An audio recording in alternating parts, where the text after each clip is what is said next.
Exodus chapter 39. From the blue, purple, and scarlet yarn, they made woven garments for ministering in the sanctuary. They also made sacred garments for Aaron, as the Lord commanded Moses. They made the ephod of gold, and of blue, purple, and scarlet yarn, and of finely twisted linen. They hammered out thin sheets of gold, and cut strands to be worked into the blue, purple, and scarlet yarn and fine linen, the work of skilled hands. They made shoulder pieces for the ephod, which were attached to two of its corners so that it could be fastened. Its skillfully woven waistband was like it, of one piece with the ephod, and made with gold, and with blue, purple, and scarlet yarn, and with finely twisted linen, as the Lord commanded Moses. They mounted the onyx stones in gold filigree settings, and engraved them like a seal with the names of the sons of Israel. Then they fastened them on the shoulder pieces of the ephod as memorial stones for the sons of Israel, as the Lord commanded Moses. They fashioned the breastpiece, the work of a skilled craftsman. They made it like the ephod, of gold and of blue, purple, and scarlet yarn, and of finely twisted linen. It was square, a span long and a span wide, and folded double. Then they mounted 4 rows of precious stones on it. The first row was carnelian, chrysolite, and beryl.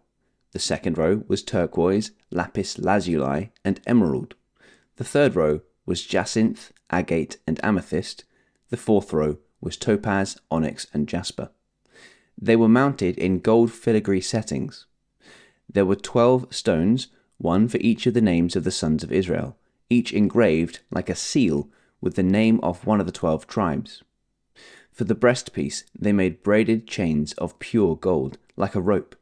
They made 2 gold filigree settings and 2 gold rings, and fastened the rings to the 2 corners of the breastpiece. They fastened the 2 gold chains to the rings at the corners of the breastpiece, and the other ends of the chains to the 2 settings, attaching them to the shoulder pieces of the ephod at the front. They made 2 gold rings and attached them to the other 2 corners of the breastpiece on the inside edge next to the ephod. Then they made 2 more gold rings and attached them to the bottom of the shoulder pieces on the front of the ephod, close to the seam just above the waistband of the ephod. They tied the rings of the breastpiece to the rings of the ephod with blue cord, connecting it to the waistband, so that the breastpiece would not swing out from the ephod, as the Lord commanded Moses. They made the robe of the ephod entirely of blue cloth, the work of a weaver, with an opening in the center of the robe, like the opening of a collar, and a band around this opening so that it would not tear. They made pomegranates of blue, purple, and scarlet yarn, and finely twisted linen around the hem of the robe. And they made bells of pure gold, and attached them around the hem between the pomegranates. The bells and pomegranates alternated round the hem of the robe to be worn for ministering, as the Lord commanded Moses.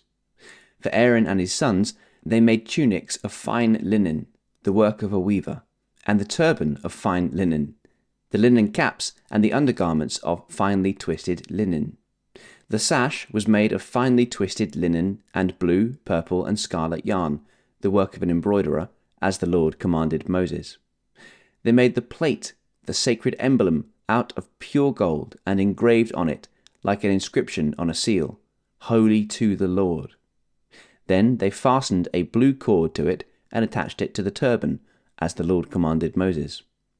So all the work on the tabernacle, the tent of meeting, was completed. The Israelites did everything just as the Lord commanded Moses.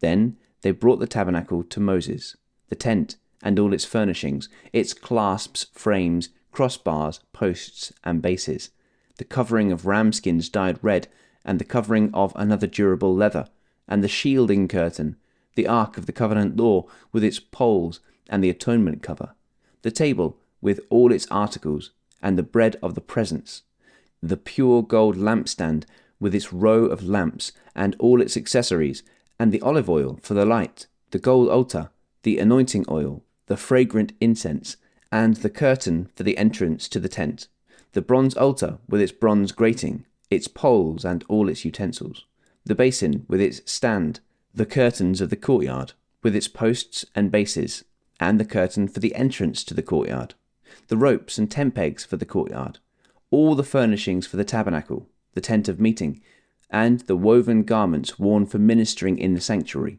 both the sacred garments for Aaron the priest and the garments for his sons when serving as priests. The Israelites had done all the work just as the Lord had commanded Moses. Moses inspected the work and saw that they had done it just as the Lord had commanded, so Moses blessed them.